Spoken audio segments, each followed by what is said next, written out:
It's the Final Word Daily, or should I say, it's the Final Word Daily, innit? Because we're in Manchester, and it's brought to you by Noobru Pro, the brain supplement. We're going to be telling you lots more about that later on in the show, don't you worry. I'm Daniel Norcross. I'm not going to keep talking like this, because this is going to drive everybody mad. This is Ben Jones, and we've had a pulsating day. Well, I don't know, it's up to us to decide that, I suppose. In the first day of the fourth test match between England and India at Old Trafford. And to sum it all up in 30 seconds, in whichever voice he chooses, here's Ben Jones. My own voice. Ben Stokes wins the toss for the fourth time in 4 tests and once again sticks India in under cloudy, gloomy, humid Manchesterian skies. And KL Rahul and Yashasvi Jaiswal bat really well. Get to lunch unscathed. There's no danger early on. England a little bit unlucky, but the openers do their job. Then the returning Liam Dawson breaks the partnership, gets Yashasvi Jaiswal with his 7th ball back in Test cricket, celebrates like he's just won the lottery, which I guess in a sense he has. The day ends 264 for 4. There's some cricket that happens, but the defining image of the day, I would contest, is Rishabh Pant struck on the foot by Chris Woakes, has to leave the field, retires hurt, leaves in visible pain, in significant discomfort. Whether he's going to come back in this test, I do not know, but right now he does not look very well. Well, I'm going to take a slight exception with struck on the foot by Chris Woakes. I think he was struck on the foot by himself, since it did create the most farcical and wonderful scene. It might have been a Hall of Fame contender, really. He went for the reverse sweep, England went for the review, and had he not got a little under edge, it might very well have been out. But instead of actually picking up the 1 wicket of Rishabh Pant, they may have picked up the 2 absences of Rishabh Pant instead, because it looked horrible, didn't it? I mean, there was this ghastly, I think Jonathan Agnew used the word hematoma. We were very excited about that. There was or maybe even Phil Tufnell did as well. We all started talking about metatarsals, Wayne Rooney and David Beckham. He was in excruciating pain. I mean, he wasn't putting any of that on, was he? He was in agony, and he was lying down on the ground, clutching his face. It was brutal because at that point, he and Sudharshan were, I wouldn't say putting England to the sword, but they were going nicely, about 4 and over. And they got to that stage, which is very, very frequent this summer, where the ball is over 30 odd overs old, and suddenly it looks like it can't do a single thing. And the only way England managed to get a change was by Rishabh Pant potentially breaking his own foot. We don't yet know. We'll find out a lot more over the next day or 2, but he was taken away on what Alison Mitchell called a medicart. I had so many words today. A medicat? Gone on a medicat. Sounds like a way of measuring beer in Melbourne, I'd say. Yeah, some kind of out of a medicat. I would say that this test threatened for a while to look like it was drifting in exactly the same direction as every other test we've watched this summer, which is that India bat first, make shed loads of runs quite slowly, and England, toil and toil and toil. It feels a little bit like with the discomfort and departure of Rishabh, that it might have swung, not decisively, but significantly back in the host's favour. Well, yes, because if they are 5 down, and then if in the next innings, I mean, the chances are he'll probably try to come out to bat in a boot or something. Ian Bell did it against Bangladesh in Bristol in 2010, I believe. So sounds about right. Yeah, there are precedents for this. And if any man can bat on 1 leg, it's a man who frequently bats on no legs. 1 hand, 1 leg, well, no bat. But he frequently just bats on his bottom. Just roly poles around. I'm not sure that he needs all of his complement of limbs. So I'm not writing him off yet, but it looks like a blow. So where should we really begin? I suppose we can gloss over the fact that Ben Stokes won the toss, elected to bowl, can't we? Because he was always going to. Consider it glossed over. Thank you very much. We then had a first session which was quite slow. England's over rate was actually quite good. They bowled 14 in the first hour. Then there was a 7.5 minute drinks break. I don't quite know how that happened. 4 minutes into which KL Rahul decided he needed to go to the loo. Might have thought about that 1 minute into the drinks break. If we learned anything from Lords, surely it's that the interval should not be relied upon for toilet breaks. Jadeja is proof if proof be need be. If proof be need be, exactly. And instead, it was. And so that was very slow and quite tedious. And there were only 12 overs the next hour. For those of you who really want a breakdown of all the overs that were bowled, 26 overs in the first session, 78 without loss. The same conversations were being had. Should Ben Stokes have batted after all. Doesn't really matter because he was always going to, so we've glossed over that. And it's incredibly boring as a debate because it's Manchester. Everyone, it's Manchester. Am I Liam or am I Noel? I don't really know. Am I the annoying you're the one or the younger talented one, aren't you? Yeah. Go with that. Which one's the younger? Liam. Liam, You're okay. Liam, I'm Noel. Okay, so I'm the annoying one, but I'm probably the one that people like more. So Yeah, that's but I fine. was married to Patsy Kensit, so It all comes around. it's that way around. I would say a lot of this is the issue with. I think it was the other way around. I think the issue is with Manchester. You've got this constant kind of illusion, this psyop that it's great for spinners here. Spinners get carted at Manchester. They average 45 in the last 10 years. They bowl loads of overs. It tends to be really flat, but they don't take wickets. This is all because of a Monty Panesar test in about 2006 with Steve Harmison, isn't it? That's where the whole myth, the legend comes from. Yeah. And I haven't seen spin do wonders here for Youngs. I mean, I guess it's a big playing area, so people think, it's a bit like Australia. You need to play into that, and spinners go so well in Oz. I think there is an argument for it does tend to turn more here. If you look at the ball tracking data, you do get more spin and you do get more bounce. It just doesn't tend to translate into wickets. Whether that's because England don't tend to have good spinners and they tend to play a lot of the tests that happen at Old Trafford. But as a result, people will always go, you got to bat first and exploit the spin on the last day. It's not really a thing at Old Trafford. So I've got no issue having glossed over this. I've spoken about it for a minute and a half and we need to move on. So let's move on to the second session, because the first session was 78 for none. With the ball not doing a great deal, Jofra Archer was parsimonious, as Jeremy Kohli would say, didn't go for many runs. Bryden Cars was the most expensive, and Ben Stokes bowled 5 overs. There really was not a lot to excite one. Sudharshan, Yashasvi Jaiswal was definitely the more playy and missy than KL Rahul. KL Rahul looked solid as a rock. He played beautifully. Didn't he? Playing so late and playing so languidly and just stroking the ball around. Jaiswal actually looked a bit more skittish, almost, I say skittish, I wonder if, in that way that often happens in India, he's been told off by his elders, you've got out to 2 silly shots. There's only 1 silly shot really at Lords, but that one counts for 2 because they lost the game. Yeah. And so then he's put that away and has really only gone after very bad balls. And England didn't bowl many very bad balls. They in fact bowled pretty tightly, didn't they? They actually bowled really well, I thought, in the first 30, 40 overs. I thought they didn't get the rewards that they deserved. And Jaiswal, we saw at Leeds, he comes out and he gets a ton, but he was trying to hit every ball through point, and he played and missed a lot. He was high risk, high reward. Here it was low risk and low reward. And that's not really his tempo. It didn't feel like we were watching him. I think it's his least attacking innings by basically every metric. And so maybe he was doing naughty boy nets out in the middle of Manchester to kind of to atone for his sins down in St John's Wood. But I don't think that's what you want Jaiswal to be doing. KL looks so comfortable playing late, persuading the ball through point. Jaiswal's there to just leather it and to get the ball soft, and he didn't do that today. And I think it probably resulted in the ball moving for quite a bit longer. It was still doing quite a bit after 40 overs because they blocked the shit out of it basically. And so I think when Liam Dawson comes on to bowl, Jaiswal falls, it was probably about time, to be honest. Yeah, and I mean, to be getting out to a slightly gently turning left arm spinner when you're a left-hander and poking at it and getting the edge to first slip. Well bowled to Liam Dawson. Genuinely well bowled.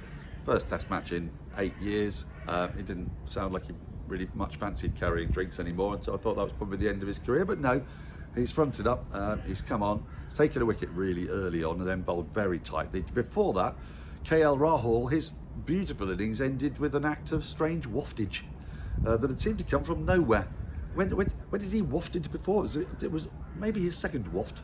He does seem to do this where it's like the game is drifting and he's in control, and because he doesn't look to assert himself, he does tend to just be, he occupies the crease. As professional cricket analyst Freddie Wilds observed to me today, it's like a sexy Che Pujara. It's basically just, I'm here to occupy the crease, but I'm going to look so good while I'm doing it. And then he falls to a loose shot outside off, which I think he is prone to do as well. We basically saw the best, the worst, the everything of KL Rahul today. But he did get India into a good position for the middle order, for Sudharshan, for Pant, for Shubman Gill, to a platform from which to leap. And leap they sort of did. Leap they sort of did, yes. Wokes making that breakthrough, then as we said, Jaiswal out caught at slip.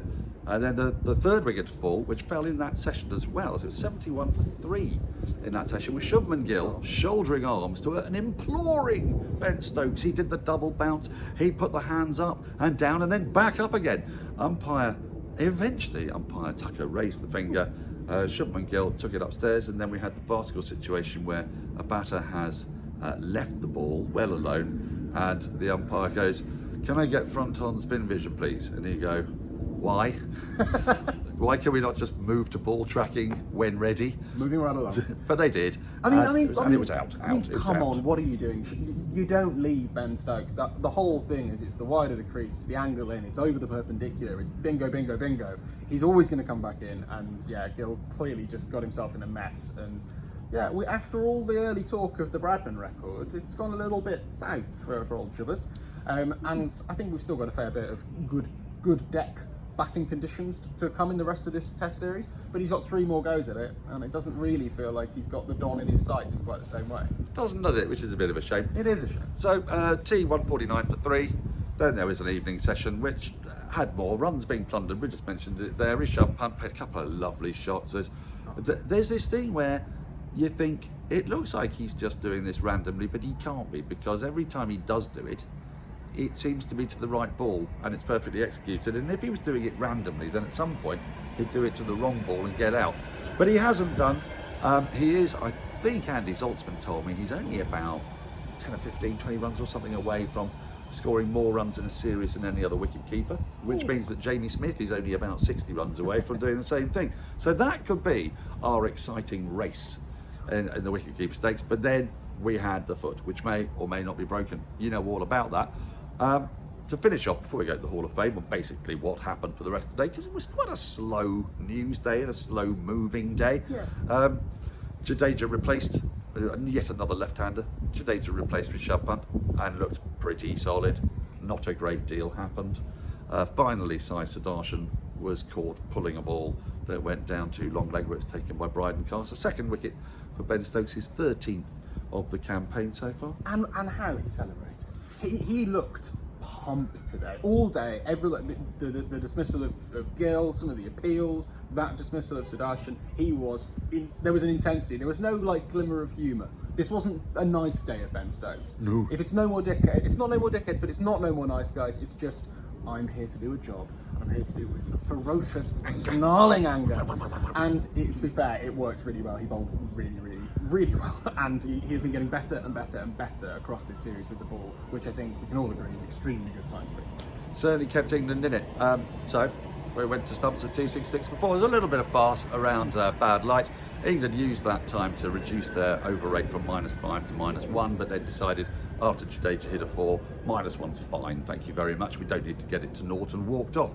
So they will have a new ball ready and waiting for them, juicily in its little parceling tomorrow morning. It's the Hall of Fame time, and it's brought to you by Noobru. Hall of Fame will be coming after this message. We've been telling you about the various advantages of nootropics when drinking Noobru, but today we have something incredibly exciting to announce. We are introducing the Noobru Cricket Giveaway. We're giving away, get this, a brand new Virat Kohli Genius Keen Cricket bat with gloves and case, plus a year's supply of Noobru worth over £1,600. Get that. And all you've got to do is enter. How do I enter, I hear? Well, you go to noobru.com/final word. You purchase any or all of our 12 qualifying cricket Noobru products. Qualified products will display how many entries each product will get you. The more you buy, obviously, the more entries you get. And what's more, the 15% discount for being a final word listener, it still applies. Today, I'm going to talk to you a little bit about the Noobru Advantage Cricket. Available in perfectly peach cherry surge, or cherry? I think it must be cherry. Well, it could be cherry, but probably cherry surge. Or pineapple crush. This helps to turbocharge your memory, intensify your focus, and master your task, something we all need to do. All of this is possible with Noobru Advantage Cricket, a natural drink containing 12 clinically proven ingredients to support your brain's health, performance and mood. And after a day like today, we do need an improved mood. The winners will be announced, I'm delighted to say, at the Wormsley cricket match between the Final Word and 0 Ducks Given. I'll be there, I'm sure many others will be too, on Monday, the 18th of August. By the way, the Noobru Virat Kohli Genius King Cricket Bat and Gloves giveaway, UK residents 18 plus only, please. It runs from Tuesday, the 22nd of July, that's yesterday, to Monday, the 18th of August, that's much later than yesterday. Qualifying purchases earn entries automatically. Different products earn different entry amounts. No purchase is necessary. Each postal entry is equal to 1 entry. Multiple entries permitted. Full T&Cs apply. Go to noobru.com/final word. That was magnificent. Thank you very much. It's time for a break. When we come back, it's the Hall of Fame. We're back, and it's the Hall of Fame. I'm afraid I've covered the Hall of Fame really, and it was a sad one. It was Rishabh Pant for me, because there was something about it. It tried 3 reverse sweeps, and then this one he's actually nicked onto his foot. And as I said right at the beginning, it might have given England in effect 2 wickets. It might have given them no wickets. We just don't know. And I suppose, you know, Rishabh Pant generally is Hall of Fame worthy, but I'm going to hand it over to you. So I've got 2. One is a touching gesture from the bat community. So there's been a lot of discussion about Chris Woakes. Is he fast enough anymore? You know, should we retire him? Should he be sent upstate to go and, you know, live with the donkeys? And he was bowling 78, 79 miles an hour today. However, he digs one in, and he breaks Yashasvi Jaiswal's bat. Oh yes, that was a good moment. That's a proper ego moment. That's like, if you know, when you accidentally bump someone in the nets and you're like, oh hello, I've got a bit of gas here. This is quite nice. And I just liked the idea that in that moment he's going to feel a little bit warm inside, and you know, he's going to feel 10 years younger. The other addition is a personal one. Today was the first time in India's entire Test cricket history that we had 5 left-handers in their 11. Oh, 5 yeah. left-handed batters in their 11. Yeah. Now, I wrote a book a few years ago called Hitting Against the Spin. It's a marvellous book. You did. Yeah, I co-wrote it, but you know. It's enough. There's a chapter in there called Why Aren't Indians Left-Handed? And it's a very good explanation of why they're not, and it's because it's very easy to bowl off spin, and if you're left-handed in India where it spins loads, it's really tough to be good. Oh, good and I thought. think it all speaks to the fact that Indian cricket has changed. It's now all about fast pitches and pace and power and IPL explosiveness rather than dust bowls and ragging offies. So it's the changing nature of Indian cricket has destroyed my potential revenue stream of my book, and thus forced me into an alternative career as the second best podcaster on a podcaster of 2. So, well, that's unlucky, isn't it? But you know, definitely Hall of Fame worthy. I'm absolutely going to give it that. Okay, well, let's wrap up there, because it was an unspectacular day. I think we may have more for you tomorrow. I think so. And actually in subsequent days, because this is a crucial Test match with the series poised at 2-1, and you just know that things are going to happen. There have been slow burns throughout this series. Let's see if we start to get a slightly faster burn, whatever any of that really means. Don't really want to think about it. But I've been Daniel Norcross, this has been Ben Jones. Don't forget that this show's been brought to you by Noobru. Go to noobru.com/final word for that 15% discount and the very exciting prospect of the King, Virat Kohli's bat and gloves. Get on it, folks, get on. Until tomorrow, goodbye.